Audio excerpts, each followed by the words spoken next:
2025 যেভাবে হোক কেটে গেছে। আমরা সকলেই চাই 2026 যাতে আমাদের ভালোভাবে কাটে, কিন্তু ভালোভাবে কাটার জন্য তো আমাদের কিছু করতে হবে। যদি না করি 2026 সাল কিভাবে ভালো কাটবে? আগেই জানতে হবে 2026 সালটা হলো রবির বছর। এই রবির বছরে আমাদের কিছু জিনিস মানলেই তাহলে দেখবেন আমাদের 2026 সাল খুব ভালোভাবে কাটবে।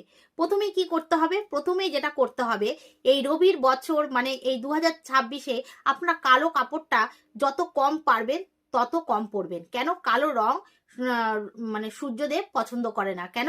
এই রংটা শনিদেবের খুব পছন্দ। যেহেতু পিতা পুত্রের সাথে তেমন বনিবনা নেই বলে তাই জন্য এই কালো রংটা কিন্তু পরবেন না। আর দেখুন, সকালবেলা ঘুম থেকে ওঠার চেষ্টা করবেন। কিন্তু অনেকে আমরা ঘুম থেকে সকালবেলা উঠতে পারি না, বলবেন কিভাবে উঠবো সকালবেলা? কিন্তু অন্তত রবিবার দিনকে ছুটির দিনকে সকাল সকাল ওঠার চেষ্টা করবেন। আর একটা কথা বলি, প্রতিদিন পারলে আপনার সূর্য দেবতাকে জল অর্পণ করবেন। যদি প্রতিদিন না পারেন, আবারও বলছি, সেই রবিবার দিনকে অবশ্যই সূর্য প্রণাম করে দেবতাকে জল অর্পণ করবেন। আর সৎভাবে চলবেন, সৎ কথা বলবেন। যদি এই কাজগুলো যদি করতে পারেন, 2026 সাল আপনাদের ভালোভাবে কাটবে, এইটুকু আমি গ্যারান্টি দিতে পারি।